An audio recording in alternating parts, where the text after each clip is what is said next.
ఈరోజు హైదరాబాద్ అన్నోజగూడలో గల శ్రీ విద్యా మందిర్లో బిఎంఎస్ సంబంధించిన జాతీయ కార్యవర్గ సమావేశాలు జరిగినాయి. ఆటో కార్మికులకు సంబంధించిన ప్రైవేట్ ట్రాన్స్పోర్టేషన్కి సంబంధించిన కార్యక్రమాలు జరిగినాయి.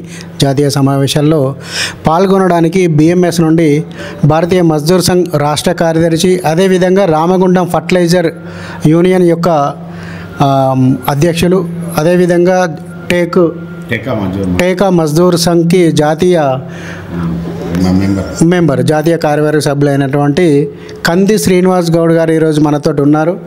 వీరు దాదాపుగా మనము రామగుండంలో కార్మికుల సమస్యలు ఎలా ఉన్నాయి, కాంట్రాక్ట్ కార్మికుల సమస్యలు ఎలా ఉన్నాయి, ఫర్టిలైజర్ సంబంధించిన కంపెనీలో దానికి సంబంధించిన సమస్యల గురించి ఈరోజు మనం ఆయన అడిగి పూర్తిగా వివరాలు తెలుసుకునే ప్రయత్నం చేద్దాం. నమస్తే అండి. నమస్కారం. శ్రీనివాస్ గౌడ్ గారు, ఇప్పుడు ఈరోజు మనకి ఏదైతే రామగుండం ఫర్టిలైజర్, నేషనల్ ఫర్టిలైజర్ సంబంధించిన కంపెనీ మన ప్రధానమంత్రి గారు మోడీ గారు ఇనాగ్రేషన్ చేసి కూడా దాదాపు 4 సంవత్సరాలు గడుస్తూ ఉంది. అయితే దాదాపుగా కంపెనీ హామీ ఇచ్చినట్లుగా స్థానికులకు అందులో ఏమైనా ఉద్యోగాలు లభించాయా, కాంట్రాక్టు ఉద్యోగులకు సంబంధించిన పరిస్థితులు ఎలా ఉన్నాయి, ఇప్పుడు కొంచెం మా జనంగొంతు వీక్షకులకు చెప్పే ప్రయత్నం చేస్తారా? నమస్కారం అండి. వాస్తవంగా రామగుండం పారిశ్రామిక ప్రాంతంలో ఒకప్పుడు ఫర్టిలైజర్ కార్పొరేషన్ ఆఫ్ ఇండియాగా పేరుండి భారతదేశంలో మొట్టమొదటిసారి ఇక్కడ యూరియా కంపెనీ నెలకొల్పబడి మంచి ఉత్పత్తి దశలో ఉన్న కంపెనీని అప్పుడున్న కొత్తగా రిఫార్మ్స్ ఏదో తీసుకొచ్చి అది లాస్ అయిందని అన్ప్రూవ్డ్ టెక్నాలజీ ద్వారా దాన్ని ఇక్కడ ప్రయోగాత్మకంగా రామగుండం ప్రాంతంలో కట్టి ప్రొడక్షన్ తీయడం జరిగింది.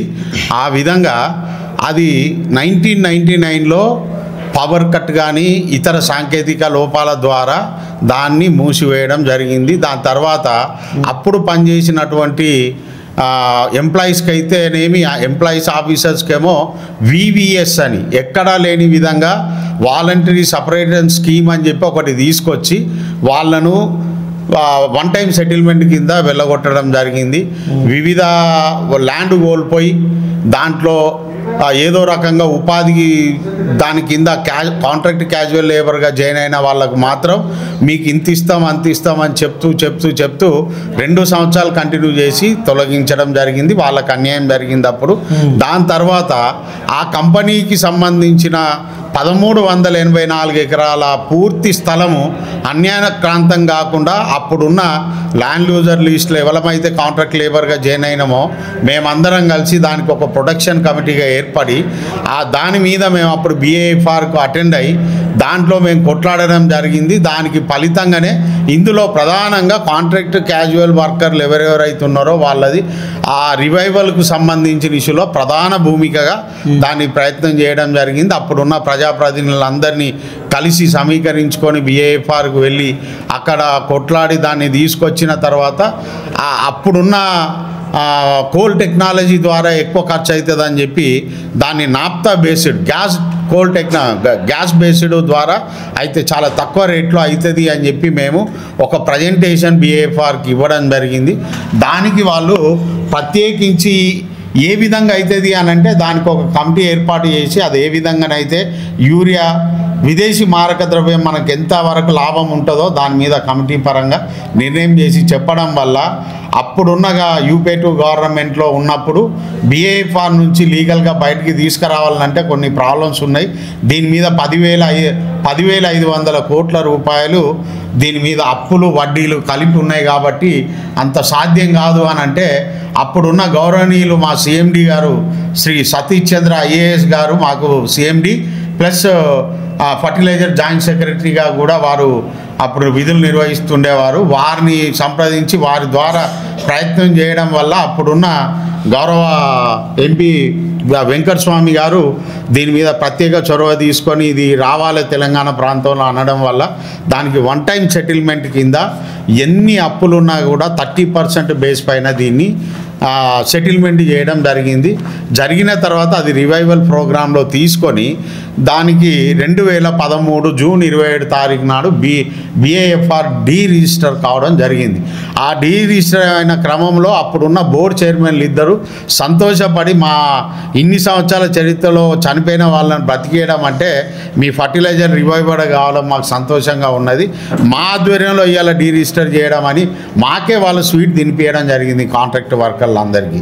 దీని మీద అప్పుడు పబ్లిక్ హియరింగ్లో మేము అడిగింది ప్రధానంగా ఏంది అంటే మాకు నష్టపరిహారం కాదు కానీ అది కంపెనీ రివైవల్ చేసి అక్కడ ఉన్న ఆస్తులను కాపాడినాం కాబట్టి మాకు కానీ ఎలిజిబుల్ ఉన్న మా వాళ్లకు తర్వాత మా డిపెండెంట్లకు దీంట్లో ప్రియారిటీ బేసిస్లో ఉద్యోగాలు కల్పించాలని కోరిన వెంటనే అప్పుడున్న CMD తర్వాత జాయింట్ వెంచర్ కింద NFL, ఇంజనీర్స్ ఇండియా, FCIL ఈ 3 సంయుక్తంగా జాయింట్ వెంచర్గా దీన్ని క్లియర్ చేసిన తర్వాత అప్పుడు క్యాబినెట్ మినిస్టర్ అనంతకుమార్ గారు ఉండే, వారి ఆధ్వర్యంలో మేము చాలాసార్లు కలవడం మాట్లాడడం జరిగిన తర్వాత అప్పుడున్న CEO గారు మల్హోత్రా కానీ దాని తర్వాత ఆయన రిటైర్ అయిన తర్వాత నర్లీప్ సింగ్ రాయ్ గారు కానీ ఈ ఫ్యాక్టరీ పునర్నిర్మాణం అయిపోయి ప్రొడక్షన్ బేస్కి వచ్చిన తర్వాత కంపల్సరీ మీ కాంట్రాక్టు ఎవరైతే మాజీ కార్మికుల పిల్లలు ఉన్నారో ఫస్ట్ ప్రియారిటీ బేసిస్ మీద మేము తీసుకోవడం జరుగుతుంది అని పబ్లిక్ హియరింగ్లో పర్టికులర్గా చెప్పడం జరిగింది. అత్యధిక శాతము ఈ ప్రాంతంలో ఉన్న వారికే పర్మనెంట్ ఉద్యోగాలలో మొదటి ప్రాధాన్యత ఇచ్చి తీసుకుంటామని చెప్పడం కూడా జరిగింది. దానికి గౌరవ మంత్రి అనంతకుమార్ గారు చెప్పడమే కాకుండా ఆయన తదనంతరం మళ్ళీ కొత్త మంత్రి సదానంద గౌడ గారు కూడా మంత్రి అయిన తర్వాత ఆయన ప్రత్యేకించి మన రామగుండం విజిట్ చేసి రామగుండం మీటింగ్లో కూడా వీళ్ళకే ప్రియారిటీ ఇవ్వాల్సిందని చెప్పి ప్రపోజల్ చేయడమే కాకుండా ఆయన లెటర్ కూడా ఇవ్వడం జరిగింది మేనేజ్మెంట్కు. కానీ మేనేజ్మెంట్ ఉన్న నేషనల్ ఫర్టిలైజరు, ఇంజనీర్స్ ఇండియా, FCILకు సంబంధించిన కొత్త అధికారగణం ఎప్పుడైతే రిక్రూట్మెంట్ అయ్యి బాధ్యతలు చేపట్టడం జరిగిందో అందులో లోకల్ ప్రియారిటీ ఇవ్వలేదు. రెండవది స్థానికంగా ఉన్న వాళ్ళకి ఎవ్వరికి కూడా ఇప్పటికి కూడా అక్కడ ఉన్న ఎంప్లాయీస్లో ప్రాధాన్యత లేదు, రిక్రూట్మెంట్ జరగలేదు. అతిపెద్ద అన్యాయం. ఈ కంపెనీ ఈ ప్రాంతంకు వస్తే మాకు అందరికీ న్యాయం జరుగుతుంది, పరిసర ప్రాంతాలు అన్నీ బాగుంటాయి, అందరూ మంచిగా ఉంటుందనే ప్రతి ఒక్కరం 50-100 రూపాయలు జమ చేసుకొని 10-15 సంవత్సరాలు ఢిల్లీలో BAFRలో కొట్లాడి కోర్టుల చుట్టూ తిరిగి ఇంత పోరాటాలు చేసి సాధించుకున్న దాంట్లో మాకేమన్నా న్యాయం జరుగుతుందని కోరుకున్నాం. కానీ ఇందులో ఉన్న మేనేజ్మెంట్ ఎవరు కానీ ఈ రోజు వరకు కూడా వారెవ్వరు న్యాయం చేయకపోగా ఏదో ముక్కుముడిగా 10 మందికి కాంట్రాక్ట్ లేబర్, అది కూడా బీటెక్ ఎంటెక్ చేసిన వాళ్ళను కాంట్రాక్టు హెల్పర్గా తీసుకొని తర్వాత మేము చేస్తామని చేసి వాళ్ళని ఇప్పటికి కూడా అదే స్టేజ్లో ఉంచడం జరుగుతూ ఉన్నది.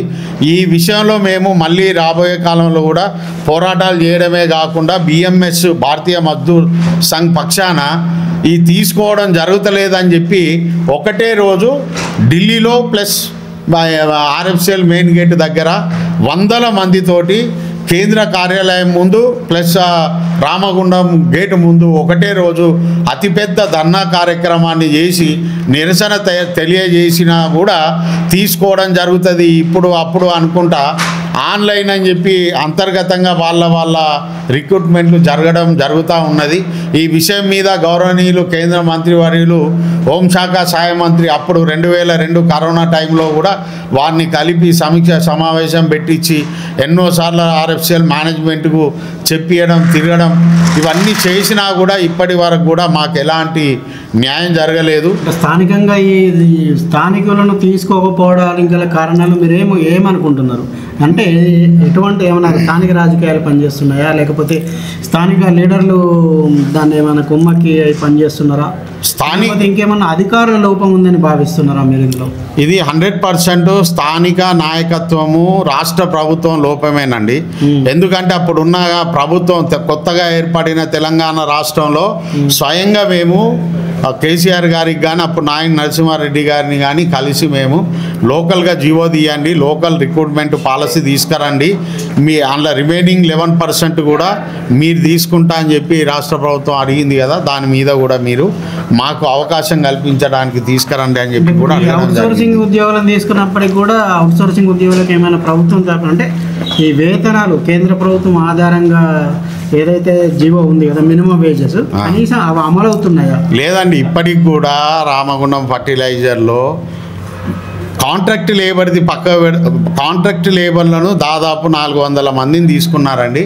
వాళ్లకు కనీస మంచినీళ్ళ వసతి కానీ, వాళ్లకు హాలిడేస్ కానీ, ఏ రోజులు పని దినాలు చేస్తే ఒక దినం రెస్ట్ అని కానీ ఇలాంటి ఎలాంటి ఫెసిలిటీస్ లేవు.